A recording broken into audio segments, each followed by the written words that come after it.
Welcome back to another episode of Kicking It with Coach Red, where we bring you all the news, stories, takes, and opinions about your favorite teams from the Pacific Northwest, from the good to the bad to the Mariners. Sweet, sweet Mariners, baby. Mariners are injured. You know, it's been a lot of highs and lows this week, and a lot of them are centered around the two teams that we talk about the most, being the Mariners and the Seahawks. Whew.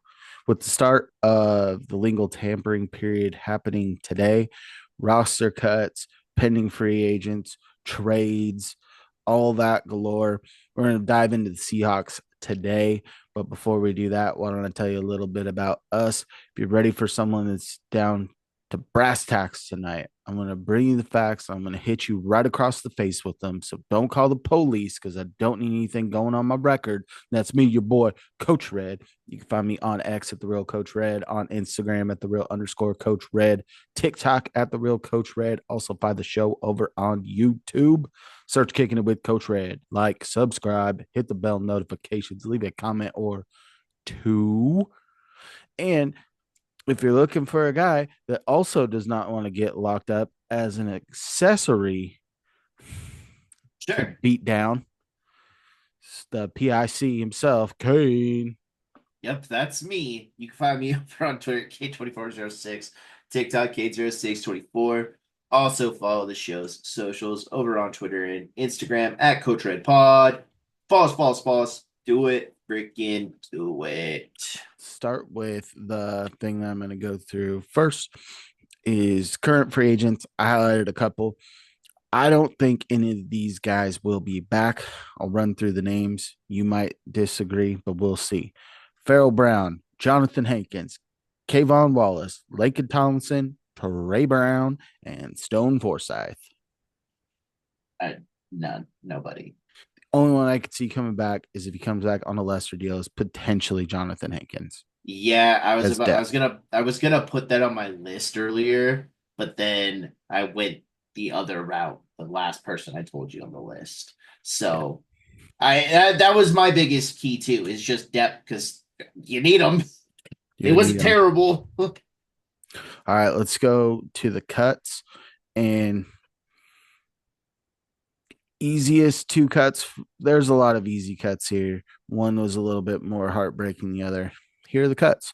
Roy Robertson Harris, traded for in season last year, played decently well early, didn't play Yeah. as much late. George Fant, oft injured for them, wasn't really the backup they were looking for.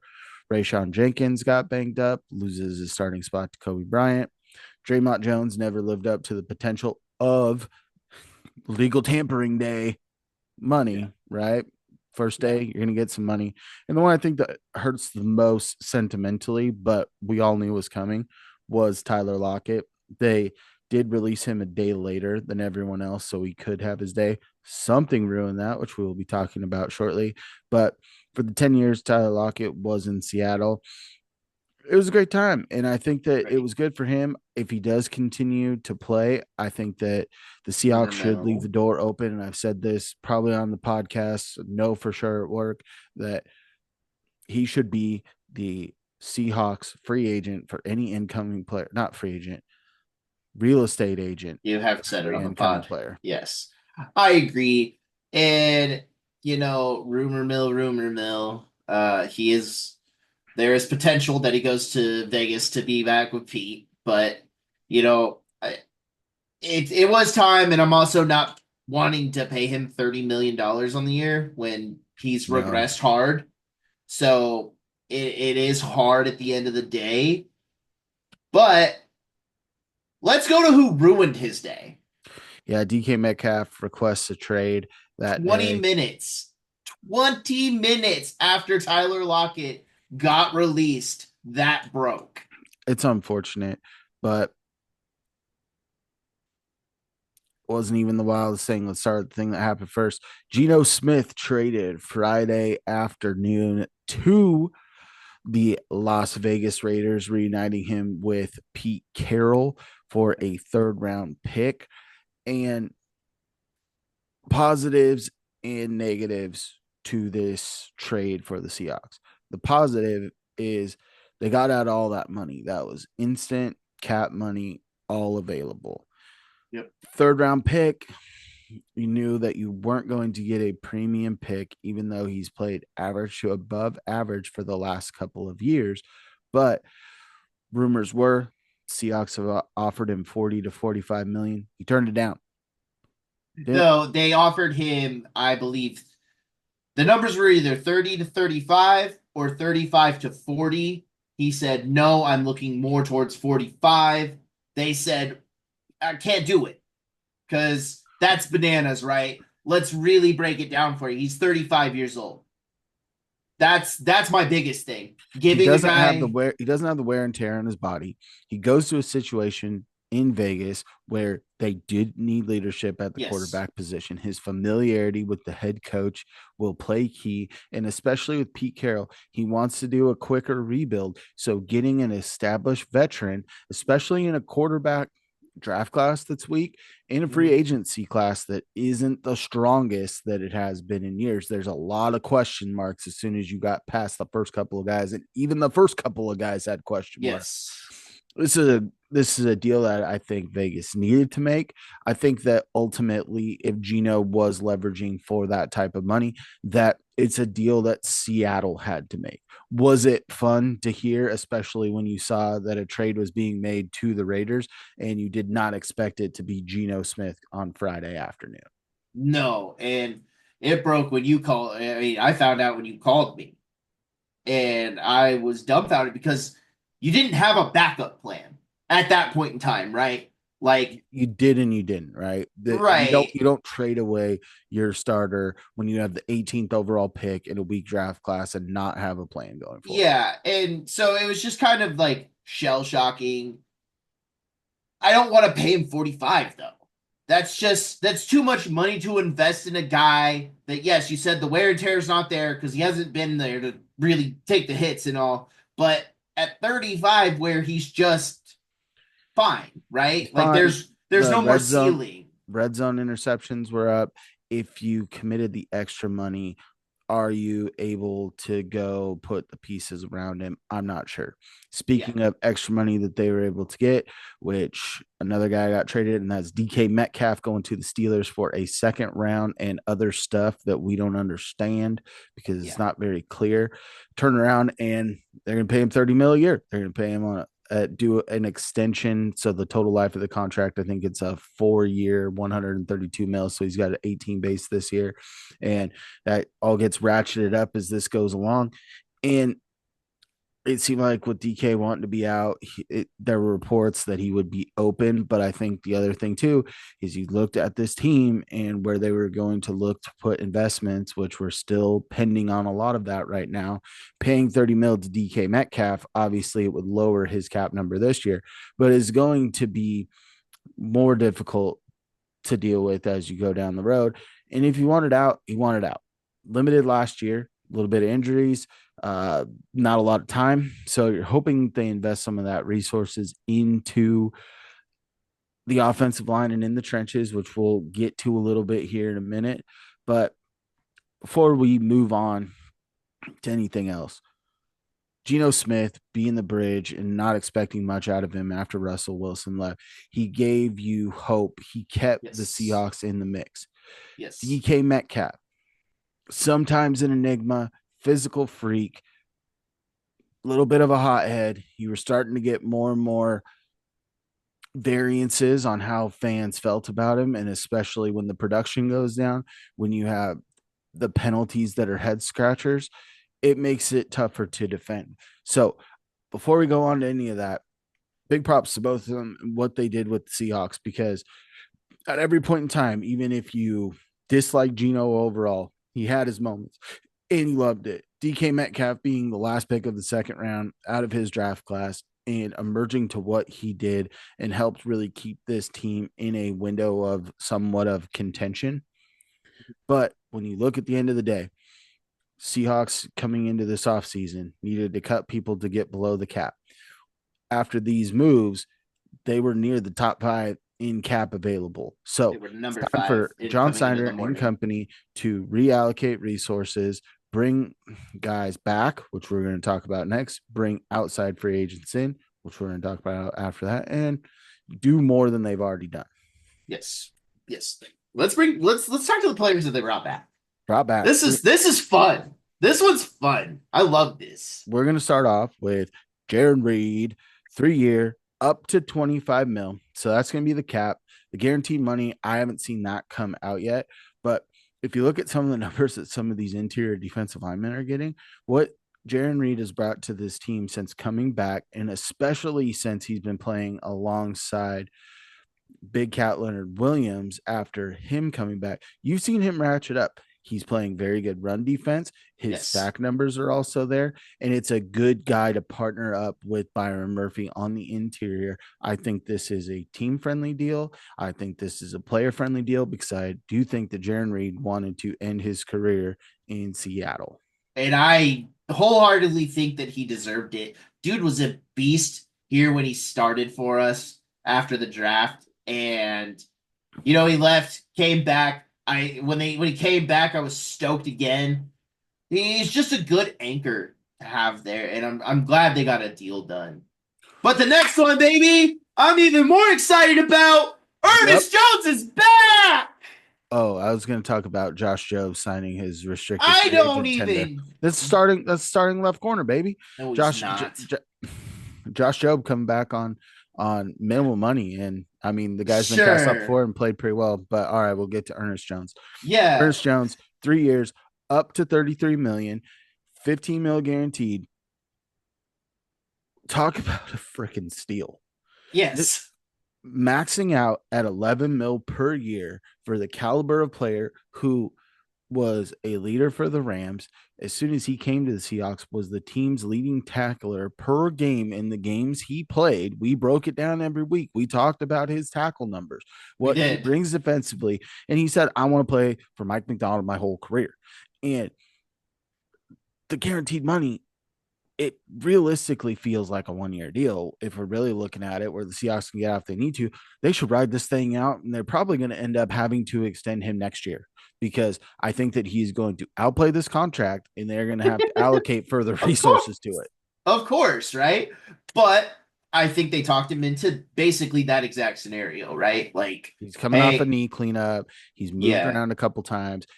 He's got a younger family. He wants to lay down some roots. He likes Seattle. He likes the coaching staff. yes, And I think that this is a place where he can flourish and be one of those faces of this monster of a defense that Mike McDonald is trying to build. yes. But it's so huge that they brought him back, and I'm so happy that it happened before free agency started. Agreed. I did I not am want him hitting the so open happy. market. No, All right. no. The next thing we're talking about is the only free agent that the Seahawks have signed so far. And guess what? It answers the question at quarterback. Sam Darnold coming in on a 3 year deal up to $100 million, .5. 0.5, and 55 mil guaranteed. And I had texted you last night and I said, I swear to God, if Sam Darnold's deal comes in at over 30 mil a year, I'm not going to have a good take on this podcast. I'm not going to feel good about it. And then you're going to look and go, 3 years, 100.5 mil. That's above 30 mil. But the guaranteed money, Yes. 55 mil, which And that it comes down that to 27.5. 7.5 on a 2 year deal. So I feel better about this. I do And too. you're going to sit there and I'll gloss over what everyone's saying online all day today. 7 years younger than Geno. They had similar issues with the Vikings on the interior offensive line as the season wore on. Da, da, da, da, da. What I also said is you've got him coming to a team where your current three wide receivers under contract are Jackson Smith and Jake Bobo, and Derek Young, Yeah. because Cody White hasn't re-signed that restricted free agent tender. So when you look at this as a whole, you get a guy who's going to get significantly less money than Geno. He kind of Yes. gets the Baker Mayfield treatment on this one. It's Hmm. kind of a little bit more prove it deal. You've had one really good year. This is a guy that was a top 3 pick, drafted by the Jets. Sound familiar? Geno Smith, drafted by the Jets, bounced around, played in Carolina for 2 years, was a backup, I believe, under Clint Kubiak He while he was at was he was the Kubiak didn't Niners. call plays, but to have that familiarity, I mean, is also probably one of the key reasons that Sam Darnold's in Seattle now. And when Brock Purdy was potentially going to start the year injured, they're like, we have full confidence in Sam Darnold. Yeah, So it gives me a little bit more. He did put up good numbers last year. And this gives you the ability to still go out and make moves to improve your offensive line, which yes. is something we're going to end the show with that because it's going to be the most high intensity talk that you've heard from not professional sportscasters and not people that get paid to break down film. It's going to be intense for just a couple of guys on A your, couple of Joes, yeah. well, Joseph for some of us. All Oh, right, jeez. let's go into some areas that especially I think they need to look at Mhm. in free agency with some of the cuts, with some of the pending free agents that they have. There's some areas that they need to address. Will they address all of these in free agency? No. Are they going to address some of these in the draft? Yes. But we aren't Hopefully. to the draft yet. So guess what? We're going to talk about free agents. First one I'm going to talk about is the tackle position. Right now, your current tackles under contract are Charles Cross, Abe Lucas, who is seems to be healthy during the offseason and is actually working Yes. out, not rehabbing, and Mike Gerald. That's it.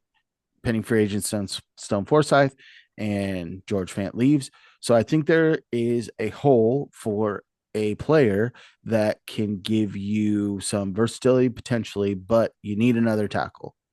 There were good things seen by Mike Gerald, but he's a late round pick looking for someone that has some starting experience or some good backup experience. I mean, this is probably a place where you're looking to add like a 28, a 29-year-old veteran, if that's the case, right? Let me talk about two names that I have targeted. Okay. The first one is going to be a higher profile name, but he has been dealing with injury and former first round pick, top 10 pick, Jedrick Wills. Jedrick Wills, pretty injured the last 2 years. It's going to be interesting to see. I think he was shut down around week 12, 9, 10, 12 last year, somewhere in that range. Mhm. Um, this is a guy that his first couple of years in the league, he was pretty elite. He was part of that vaunted offensive line that the Browns had put together. Ah, yeah. So That was when the Browns were actually competing, probably when Baker Mayfield was there. Baker Mayfield was there. Nick Chubb was running for a gazillion yards, Yeah. as was Kareem Hunt at the same time. So Jedrick Wills brings name recognition, but it's all going to come down to the medicals for him. He's Mhm. only started at left tackle his whole career, which is where you have less, I would say, less of a concern health wise, especially I want to look something more on the right tackle. But let's talk about another guy that was drafted in the first round. This is a guy that hasn't necessarily lived up to his draft status. He's been a backup a little bit, but he's a guy that Abe Lucas played with at WSU, plays right tackle. And if everything works out, which I don't think it would happen in this case, could potentially, if you need help at guard, could bump Abe Lucas in so he's not as attacking. But I think it would be a downgrade if this guy had to start major time. This gives you a little bit more swing tackle. It's Andre Dillard, former first round pick of the Philadelphia Eagles, and was backup last year for the Green Bay Packers. Not just a handful of snaps for him. He's bounced around a couple places, but maybe bringing him back to the Pacific Northwest reinvigorates him a little bit. And he's your number one veteran depth tackle, which, as you Mhm. saw at one point, the Seahawks, you didn't have to play. Jason Peters came back last year, and they signed Yes. him to a special role with the Seahawks, which is great to see. It helps you feel better about the team and some of the negative connotations that they've gotten in recent years by some forward players. And especially like Richard Sherman, who's been saying like no one can retire a Seahawk. But you look around the league, if you're getting older, if you're not ready to retire, it's the not for long league. Then you're not around the team for long. There's going to be a guy that we're going to talk about later that's in a similar type situation to the Tyler Lockett deal. Tyler Lockett ends up not going anywhere. He's going to re-sign for a day and retire Seahawk, 100%. Yeah, I agree. All right. The next position I want to talk about, it's dependent on Uchenna Nwosu. They're trying to rework some contract stuff. You do have a couple of young guys, but you're without Draymond Jones now. So do you want potentially Uchenna Nwosu, who's been a little bit banged up, and then going after more young guys in the draft? Maybe you do. Maybe you don't. So that's why I picked an older guy and a younger guy who have a little bit of name recognition, who put up some stats at the edge position. First one is going to be Matt Judon. Played for the Falcons last year, Yep. former Patriot. Last year, he's 32 years old coming into this season. He had 5.5 sacks, one interception, and Spotrac, love Spotrac this time of year, has his estimated contract at about 4.2 mil a year. I don't Which want to mind it because Matthew Judon used to be a pretty big name throughout the league, huge right? name. Um, and even with the age, he's still getting past the line of scrimmage, getting in that backfield. So I would like that you pair him on the side of Big Cat and just have two wild animals running free. I think that would create a lot of pressure. I like that one. My next guy is a little bit younger, Mm. and it's Clavion Chason. He's going to come in at actually a lower cap hit at a projected 3.4 mil by Spotrac. Played for the Raiders last year. I believe was drafted by the Jags. This guy coming out of LSU, good measurables. Hasn't always turned that into production, but last year for the Raiders, he had one forced fumble, 5.5 sacks or 5 sacks, and one interception. So similar numbers to Judon, a little bit younger. So you're kind of in that mode of when you got Uchenna Nwosu. He was a young guy coming out of college. He's 25 years old coming into this. So you give him a little bit of a prove it deal, maybe a 2 year, 7 mil, 8 mil deal. And It see could what work out in your and favor. see what Mike and Dirty can do to him. Yep. I looked I at mean, I Daryl have Taylor, total but then I faith. stopped looking at Daryl Taylor. Yeah, he actually. Hey, big shouts, dude. He got $4.5 million deal today. Oh, he did. When I checked, he hadn't signed yet. Yeah, I forgot who he signed with, but whatever, right? Granted, some of this stuff could be old, but if some of these guys signed since we started talking about it, just pretend that they didn't, because that's what we're doing. All right. The next position, I talked about it earlier, and it is the wide receiver position. Do I think they're going to go all in and get a top name receiver? Maybe a top name receiver, but they're not going to pay top dollars for him. First guy that I'm going to talk about, which is going to be the name that's on everyone's mind as he is probably getting released on Wednesday, and that is Cooper Kupp of the Los Angeles Rams. Even injured last year, he clocked in with 67 catches, 710 yards, 6 touchdowns from my hometown of Yakima, Washington. Like, this is a guy, has roots in the Northwest, went to Eastern, and if you're looking for a guy that could be a good complement as kind of a do-all wide receiver opposite of JSN, I don't know what his numbers are going to come in. He has been injured since his big breakout season.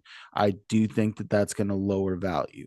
If you can get Cooper Kupp for under $12 million a year on a 2 year deal, I think that the Seahawks should jump at that like Pairing with crazy. Sam Darnold and JSN, that production could be insane, and Kubiak could have a field day. All right, there's four other guys that I'm going to bring up. And then depending on what you say, depends on how much I'm going to go into them. The four guys that I've also targeted, I'm throwing in some guys that are younger, some guys that are older, different parts of their career. First guy, 24-year-old Elijah Moore, played for the Browns last year. 30-year-old Demarcus Robinson, played for the Rams last year. 30-year-old Tyler Boyd, played for the Titans last year. And, well, might as well go with another Titan, Nick Westbrook Akine. For some time, we all had this like weird fascination with Tyler Boyd because he was the only receiver on that team for I the think that Bengals. Tyler Boyd gave you a lot of Tyler Lockett vibes. They're both possession Yeah, wide receivers. If you want me to talk about it, he only got 50 targets last year with the Titans because the Titans are not the best team at throwing the football as they're no, searching for a quarterback again after Will Levis, maybe who knows what they're gonna do. Rudolph. They had all these guys. Um, 39 catches, 390 yards, zero touchdowns for him last year. Yeah, I mean, I really like Cooper. I think that would be just one hell of an offense, Well, and yeah, we've already talked about Cooper. That's why I was starting with um, him because I knew you'd I agree. But know they need more than one wide receiver. Elijah Brown. He or Elijah Moore, more, yeah, he had a little bit streakiness this last year. He was hot, then he wasn't, but then you also have to look at the Browns, and they weren't a very good team last year on almost any front outside of Miles Garrett. Jerry And Judy. sure, um, but yeah, with Jerry Judy too, he lost touches practically, and I don't know. I think it would. He's a technical guy. I think you can get him on a cheap deal. I just, Spotrac has him for 4.5 mil a year average. yeah, But he had 61 catches, 538 yards, one tutty last year. yeah. The Browns just weren't a very good team. Well, I like the other guys more, so I'm going to talk about them. Go Uh, ahead. I'm glad that you hit on Tyler Boyd. Kind of puts another Tyler in the room, so figured talk him down a little bit. But the first guy I'm going to talk about is Nick Westbrook-Akine for the Titans. 32 catches, less than Tyler Boyd, 497 yards receiving, more than Tyler Boyd, 9 touchdowns. Knows how to find the end zone, slotted around a 4 mil a year projection. He's 27, if that's the one that I didn't write down, but it's an intriguing prospect. The other guy that I think would make the most sense is Demarcus Robinson. If you listen back in my old podcast, Fix Your Franchise, when Demarcus Robinson was leaving the Chiefs, he was the guy that had slated to go to a bunch of teams that needed wide receiver help. Why? Because he can break the top off of a defense. And when you look at, okay, 31 catches, 505 yards. That's a great yard per catch. He also clocked in with 7 touchdowns.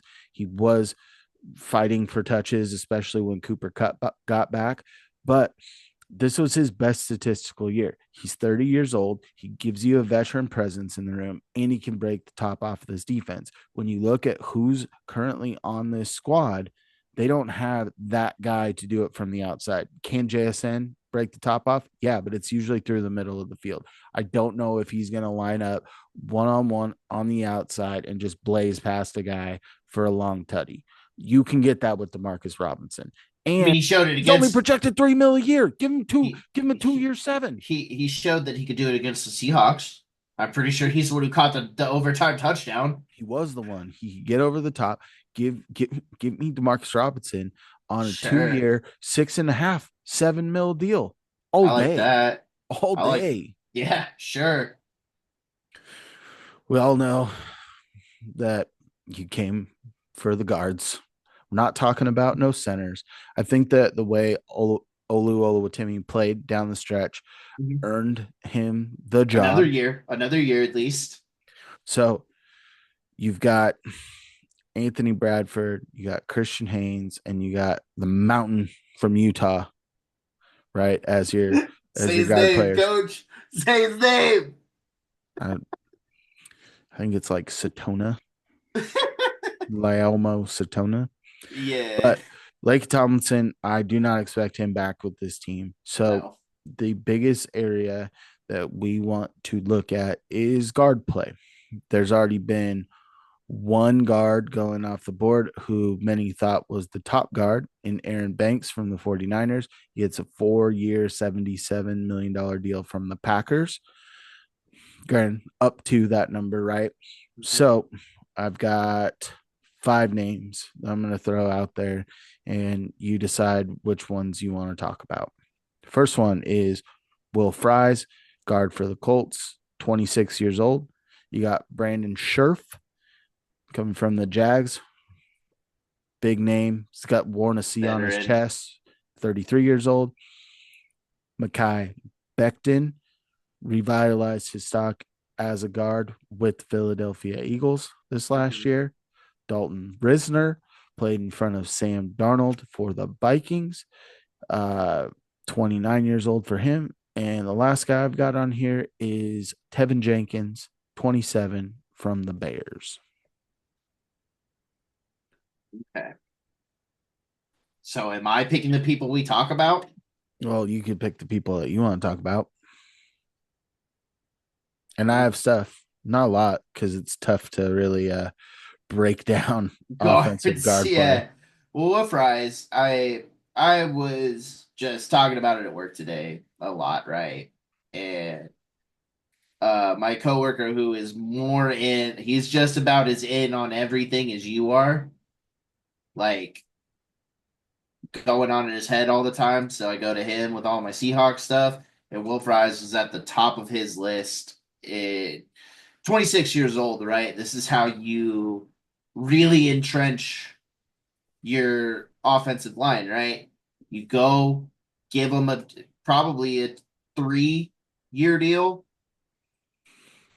Sure. I mean, if you look at the Aaron Banks contract, I think that puts Will Fries. Let's call it a 4-year deal, so we're not looking too crazy on differentials and money, Sure. right?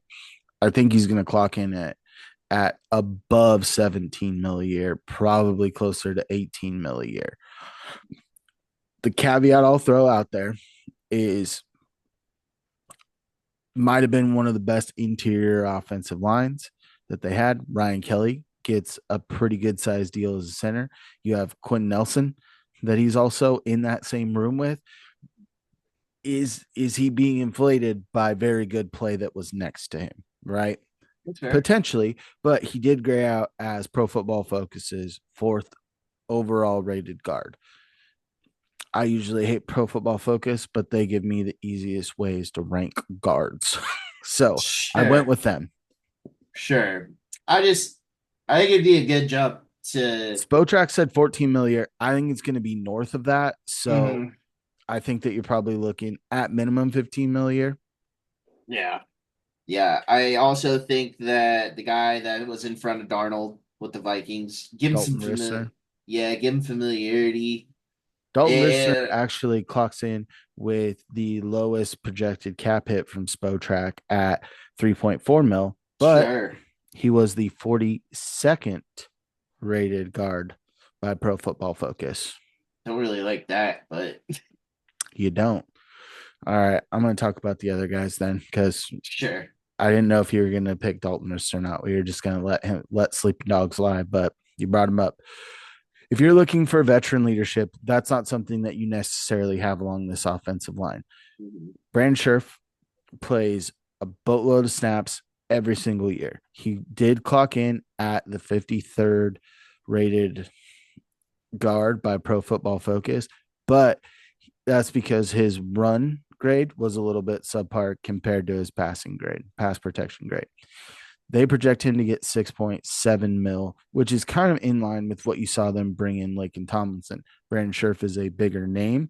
He's played primarily left guard, if I'm not mistaken. So if you strike out on a another one of these guys that I'm going to talk about later, who's my favorite guy. If you miss out on him because the price is too rich, I think that Brandon Scherf can be that fill in veteran, but you actually need to go and address the other side of the line, which I think Mekhi Becton does. The guy's been an athlete, was a little bit injured with the Jets. I think he got banged up at the end of the Super Bowl, but you saw what he could do with good offensive line coaching. We can all agree that as far as offensive line go, Philly's been in the top 5 for a while, right? And being able to slot Mekhi Becton in there, him winning the job, clocks in as a right guard. And that's something where obviously you probably have the most guys that have played right guard, because every guard that I listed played right guard for this team and not left because Laken Tomlinson wasn't going to move.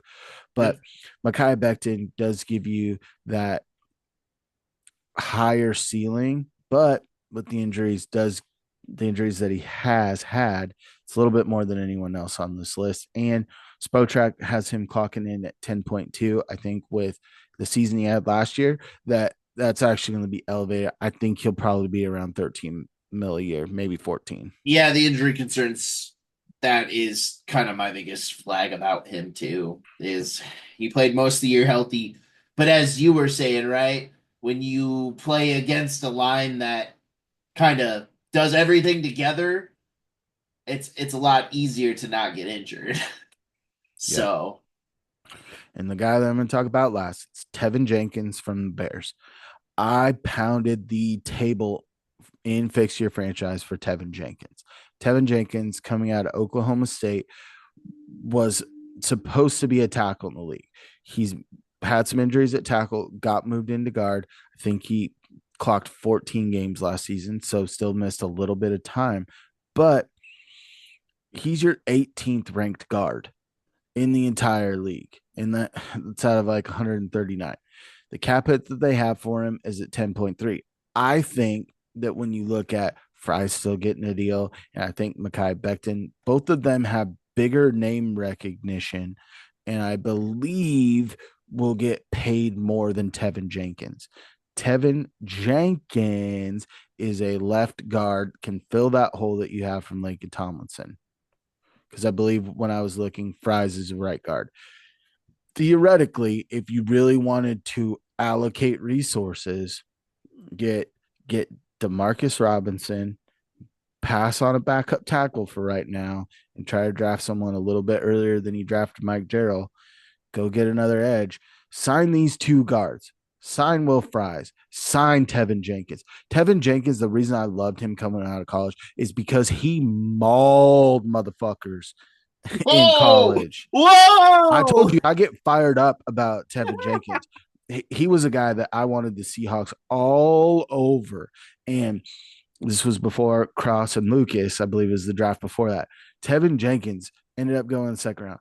I love Tevin Jenkins. He is a beast. He slots better in at guard. I think that if he plays your left guard and then you pop Will Fries over, we are ready to roll. And what that does is it helps you in your run game. Do you have 3 backs who I think can all do something different? Yes. Do I think that your wide receiving core is going to be underwhelming to what it was last year? Because I don't think that any of the guys that you are going to look at picking up in free agency can be Yeah. that DK Metcalf type. Could one of them, that plus a guy in the draft compare to what you got from Tyler Lockett and DK Metcalf last year? Sure. But going into the season, it's not a high profile kind of offense that you were looking at going into this year. What you are going to see, running the football more and going off the play action pass. JSN is your dual wide receiver. You've got Yes. guys in Cooper Kupp who can be that, and you have a guy that can get over the top of Demarcus Robinson. Go ahead and make some of these deals, because I thought the Seahawks were going to have 2, maybe 3 deals done today. With the only one happening, I do think that there is a lot left of work to do. You freed up the cap space. I think John Snyder has to. There's so much chirping on going on by the fan base, and you saw what they've put out there and how poorly their quarterback's been protected. You want to go and protect the most important position on a football field, which is your quarterback. Look at what the Bears did this morning. Like, Bears do all all off season. They went and got Jonah Jackson. They went and got traded Joe for, Tooney. yeah, got Joe Thuney, and then signed Dahlman, who was the top rated center right there with Ryan Kelly in free agency. Yeah. you pair that with two younger tackles who have shown better as they've grown in the NFL. They went and protected the quarterback, and that was the biggest thing. Is when you looked at that line as a whole, yes, you had Tevin Jenkins, but you had two big holes along that offensive line that people were Right. getting through, and it didn't help that Caleb Williams held on the ball for so long. So Right. But go it's protect your protect quarterback. quarterback. Do it. if if the Seahawks were to have protected the quarterback a little bit better, we probably would be looking at playoff teams the last couple of years. This is the team that was on the cusp. They did moves that seemed like they were trying to do at least a soft rebuild. It doesn't seem like that is actually going to be the case because you don't bring back a Jarran Reed. You don't bring back Earnest Jones. You don't go sign the top free agent quarterback available, I would say, in anyone's mind with this free agency class. You don't do that if you're planning on taking a step back. You look Yeah. at the 49ers, they have lost some key pieces, Lots especially of pieces. defensively. I think the Cardinals are not there offensively. I'll see what they do with the rest of the season. And the And Rams are adding. The Rams are adding. That's they made deals all day. the Rams are active, but Devontae Adams, healthier than Cooper Cup, basically played with Aaron Rodgers or Derek Carr's whole career. Guys that have thrown him the ball his entire career, going back to college. What's that look like? Wasn't great with the Raiders, right? After Derek Carr left. So when you look at the Rams, they've also lost some guys defensively and traded away Jonah Jackson. Just didn't work out. So it'll be interesting to see. It feels like the Seahawks were right there for the division. I think that the moves that were made, the Seahawks actually take a step back, but I do think they have the potential to better their team to make that step to get back on top of the NFC West. And I think that they have more cap space to be able to do it. And we'll throw in one little caveat that I'm just gonna bring to the table, and it would be gold, and that is like Kubiak said he wants to run a fullback. Kyle's use check is getting released from the 49ers. Bring use check, the best fullback in the game. If you're gonna go try and get a fullback, go get the best one in the game. Sure. Go get the best one in the game. It's addition by subtraction because you're subtracting from the 49ers, and use check did a lot for that team. Yeah, yeah, I agree. I We agree. love fullbacks. Yeah. Well, if you love fullbacks as much as us, go ahead and give us a follow over on social media. You can find me, your boy Coach Red, on X at the Real Coach Red, on Instagram at the Real _ Coach Red, TikTok at the Real Coach Red. Also find the show over on YouTube. Search Giggity with Coach Red. Like, subscribe, hit the bell notifications, leave a comment or two. Kane, where you at? You can find me over on Twitter, Kane2406, TikTok, Kane0624. Also follow the show's socials over on Twitter and Instagram at Coach Red Pod. False, false, false. Do it, freaking do it. And as always, stay fresh. Stay fresh, peeps. Peace.